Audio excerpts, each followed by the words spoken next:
Kamusta sa inyo mga pare? Pagod ka na bang maging Bogart? At ka na bang ilabas yung inner Victor mo? Huwag ka mag-alala, nasa tamang video ka.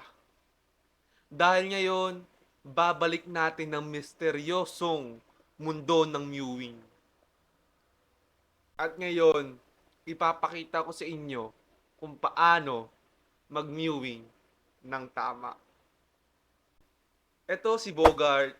Siya yung tipong taong double chin, hindi nag-mewing, at hindi niya maabot yung full potential niya. Marami nagsasabi, Bogart, anong ginagawa mo?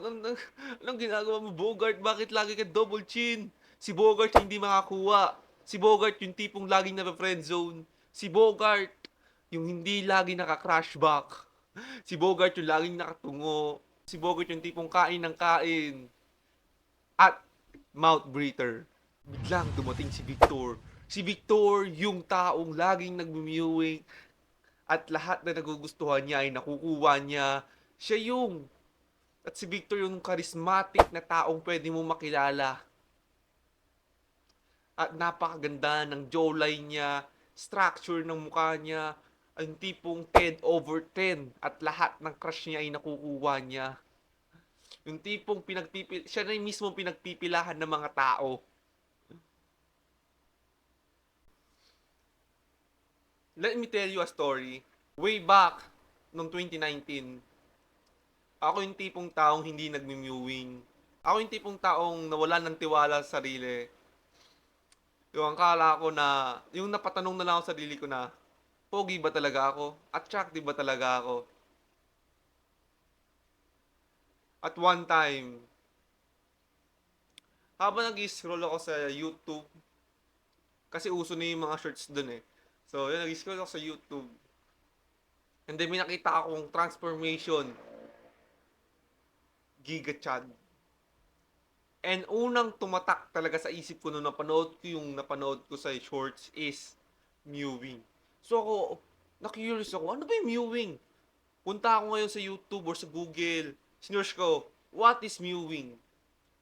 And nakita ako kung paano mag-mewing. And una nahirapan ako, and yung tipong naiinis ako kasi ang sakit sa panga kapag nag-mewing ka. Especially kapag baguhan ka lang sa pag-mewing. Ang sakit, yung tipong hindi mo magets kung paano mo ilalagay yung dila mo sa roof ng tang mo. Pero, fast forward, 1 year, na-achieve yung Giga Chad jawline. And naalala ko pa nga nun, pagkapanood ng, pagkapanood ko sa shorts na yun, takbo ko sa brother ko. Sabi ko sa brother ko, nakita mo ba to? Ang angas.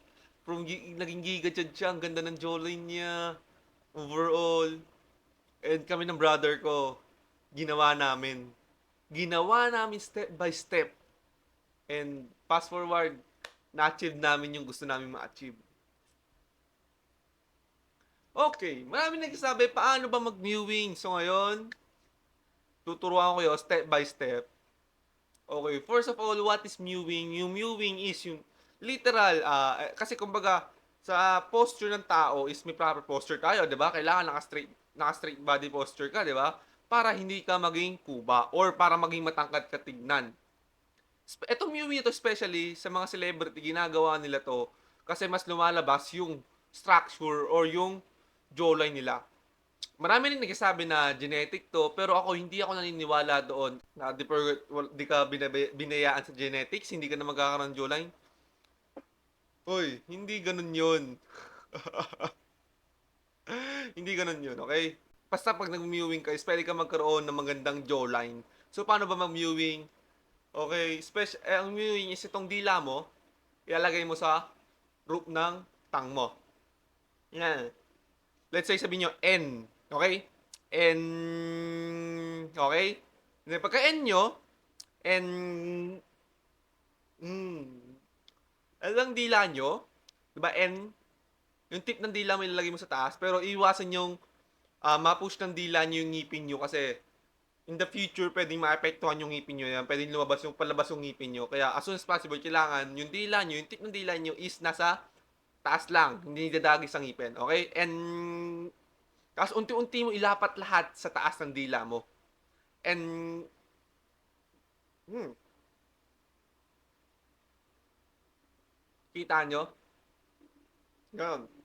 So especially ito, ang pag-mewing sa una mahirap talaga and ang sakit talaga literal dito sa panga rito kasi hindi pa sanay yung jawline mo. Pero once na master mo siya, nasanay ka na at parang naging normal na lang sa'yo, hindi na siya sasakit. For example, sa muscle, pag unang workout mo, di ba, sumasakit siya. Syempre, pag naging habits mo na siya, syempre, hindi na siya magiging masakit. Parang naging normal na lang sa'yo. Okay? Ganun din sa pag-gym, di ba? For example, first time mo tinraining yung isang muscles, di ba, sasakit siya. Pero, pag tagal ng panahon is hindi na yan sasakit kasi sanay na yung muscle mo. Ganun din sa pag-mewing. And of course, kailangan din ng proper diet kasi kahit gaano katagal ka nag-viewing ko yung body fat percentage mo is napakataas, syempre walang mangyayari sa'yo kaya sobrang halaga ng pag-diet, proper diet. Ito na ito ang bonus tip, okay? Kung gusto mo mas mapabilis yung pag-grow ng jawline mo, is syempre kailangan bumili ng jawline exercise. Ang recommend ko is dalawang maliit na gano'n and then lalagay mo siya dito and then nguya-nguyain mo siya para mas lumabas yung jawline mo at mas ma-workout mo yon. So, sobrang effective nun. Subscribe. Let's go.